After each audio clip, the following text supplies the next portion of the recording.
395 and the Roman Empire has been split in two. This was done by Emperor Theodosius I, known also as Theodosius the Great because he defeated the Goths and made the official religion of the empire Christianity. He did this in a very clever way, by banning all of the others. The empire's two halves were to be inherited by Theodosius' sons. Arcadius received the eastern half centred at Constantinople and Honorius received the west centred at Mediolanum. In case you're wondering, Rome was seen as the spiritual capital of the entire empire, and it's important to note that the empire wasn't officially divided. Those who controlled the two halves saw themselves as joint rulers of a single empire, but realistically they were run as separate entities at this point. As a whole, the empire had a population of about 40 million people and was fairly urbanised. Rome was the largest city and had a population between 350,000 and 500,000, but the east as a whole was much more urbanised. The major urban centres there included the likes of Constantinople, Antioch, Alexandria and Corinth. Feeding the masses of Rome and Constantinople required what was called the grain dole. This was where wheat was imported from the fertile regions of North Africa and Egypt to the cities at great cost to the imperial treasury. This was part of the bread and circuses mantra, whereby feeding and entertaining people meant that they would shut up and not riot. The entertainment was mostly paid for by the wealthy, but after 404 this entertainment would no longer include gladiatorial combat.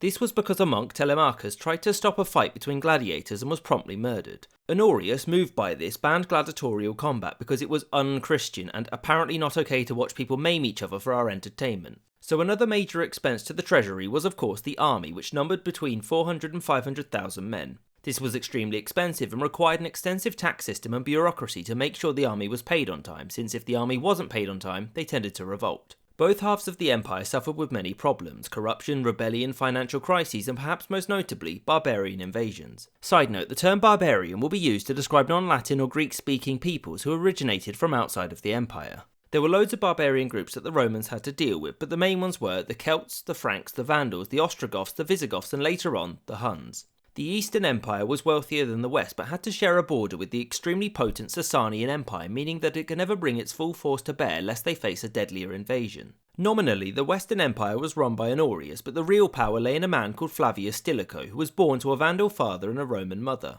I.e., he was a barbarian, or at least was seen to be by his peers. This was not a rare occurrence, since there were many groups of barbarians that had been allowed to settle within the empire on the condition that they fight for it. The Romans rarely held up their end of the bargain though, and this led to many barbarian groups revolting. The most notable example of this occurred in 378 when the agreement between Fritigern and his Goths and the Roman Emperor Valens wasn't honoured. Fritigern revolted and defeated the Romans at the Battle of Adrianople, in which Valens was killed. Surely after this though, the Romans would learn to uphold their bargains, but fun fact, no. So a Visigoth called Alaric had been rampaging across the Balkans, and in order to get him to stop he was given an imperial title and allowed to settle in Illyrica here. He wanted to be closer to Rome, Rome wanted him to not be closer to Rome, and so he decided to compromise in 401 when he raised an army and marched on Rome. He was stopped and defeated by Stilicho, but this invasion did lead to Honorius moving the capital of the Western Empire from Mediolanum to Ravenna, which was more secure. In 406, another invasion, this time led by a Goth called Radagaisus, entered Italy. He was also defeated by Stilicho, but in order to do so he had to withdraw troops from the northern border, which in hindsight, not a great idea, because immediately after this in came the Vandals, who flooded into Gaul. Fortunately for Stilicho, things would quiet down after this, by which I mean they would get considerably worse. In 407, a general in Britain declared himself to be the rightful emperor as Constantine III and invaded Gaul. Stilicho was being blamed for all of the previous few years' failings, and him being half Vandal meant that many questioned where his loyalties lie. As such, he was accused of being a traitor, executed, and soon afterwards the Romans slaughtered any of his allies and whatever Vandals they could get their hands on. With Stilicho now a bit on the dead side, things started to get a bit better for the Western Empire. That was a lie, I'm sorry. Alaric made his way back into Italy again and was free to do whatever he wanted. Honorius was getting a bit worried by this point and so recognised Constantine as his co-ruler to help the situation.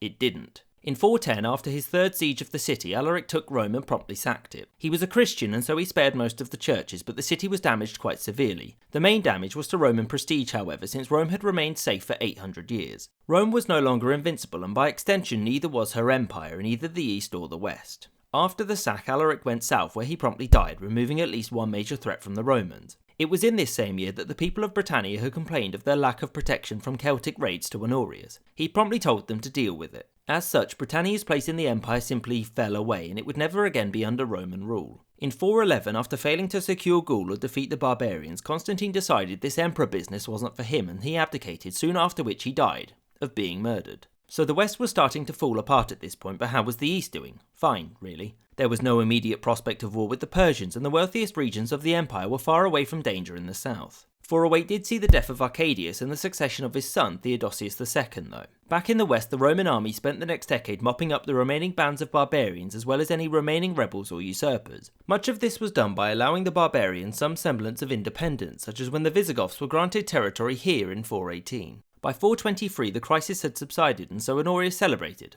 by dying, and after some arguing he was succeeded by Valentinian III, Theodosius' nephew. 422 had seen the outbreak of war between the Eastern Empire and the Sasanians, but they agreed to peace after only a year.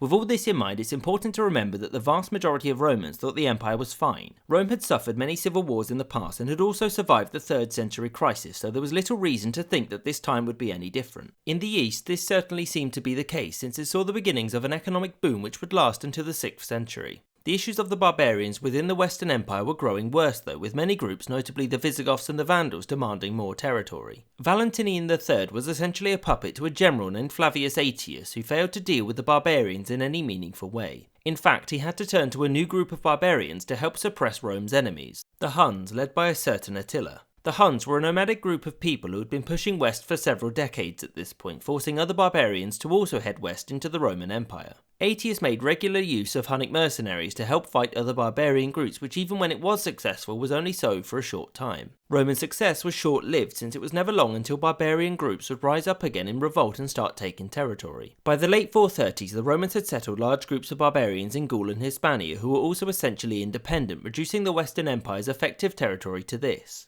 Of course, the major change occurred when the Vandals, led by King Genseric, settled in North Africa in the early 430s and in 439 conquered the city of Carthage. This was a major blow to the Western Empire, since the Vandals now controlled the grain supply to Rome and thus could cut it off whenever it suited them. Furthermore, the loss of all of this territory meant that Rome could no longer raise as much tax as it had done previously, and so it couldn't pay its troops. Soon after the fall of Carthage, Aetius raised a large force to retake the city from the Vandals, but this wasn't to be, since the Eastern Empire was then invaded by a massive force of Huns, so these troops had to be recalled. In case you're wondering, both the East and West had attempted to help each other several times before this, such as when the East sent troops to Carthage, but generally speaking, self-interest won out over fraternity. So the Hunnic threat had picked up massively during the 440s, as Attila had united the Huns and subjugated people like the Ostrogoths. Attila's empire looked like this, and in the early 450s he launched a large-scale invasion of the Western Empire. This culminated in the 451 Battle of the Catalaunian Fields, which saw Aetius command an army mostly made up of barbarians against the Huns. A colossal amount of people died, and by 453 the Huns had withdrawn from the Western Empire, and it was in this same year that Attila died. His empire subsequently fell into civil war and disintegrated fairly quickly. 454 saw the assassination of Aetius by Valentinian, who the next year was himself assassinated. In the wake of Valentinian's death, the West fell into chaos, which saw more territory lost, and Rome sacked again in 455, this time by Genseric. By 457, the emperor was a man called Majorian, who actively sought to reconquer the lost territories within the West. He had some success with this and recaptured all of this territory with the help of his Magister Militum Ricimer. Ricimer would have Majorian assassinated and would then rule the Western Empire as Stilicho had through a series of imperial puppets until his death in 472. There were some more weak emperors in the West until a man called Orestes took control of it and named his son emperor as Romulus Augustus, although he's better known as Augustulus, which means Little Augustus. Both of these were soon chased off in 476 by a man called Odoacer, who forced Romulus to abdicate, leaving the imperial throne vacant in the West. This is with the exception of the former emperor Julius Nepos, who claimed it but had no authority. This is, by many historians, considered to be the final end of the Western Roman Empire. In the void it left were many new kingdoms, including the Vandals, the Visigoths, the Franks, and now in Italy the kingdom of Odoacer, which pledged its allegiance to the Eastern Emperor Zeno. Zeno would of course have other plans and tasked the Ostrogothic king Theodoric to retake Italy as the Eastern Empire's representative, which he would do by 493. So the Roman Empire in the West was now gone. Rome lay in ruins and the city wouldn't really recover until the 19th century. Whilst Rome had fallen, the Roman Empire had not, and in the East it stood as strong as ever. What remained was a highly urbanised empire which would dominate the Eastern Mediterranean and would continue to do so for another 2 centuries. With hindsight, it's easy to look at what happened in the West and assume that it was inevitable. Rome had survived many great problems before, but this time it was many weaknesses combined which led to its ultimate collapse in the West. Whilst the Roman Empire had disappeared from Western Europe, her legacy would endure and would be something republics and monarchies alike would aspire to be over the next millennia, or two. I hope you enjoyed this episode and thank you for watching, and a special thanks to James Bisonet for sponsoring the channel. If you'd like to know more about the fall of Rome, there are some book recommendations in the description below.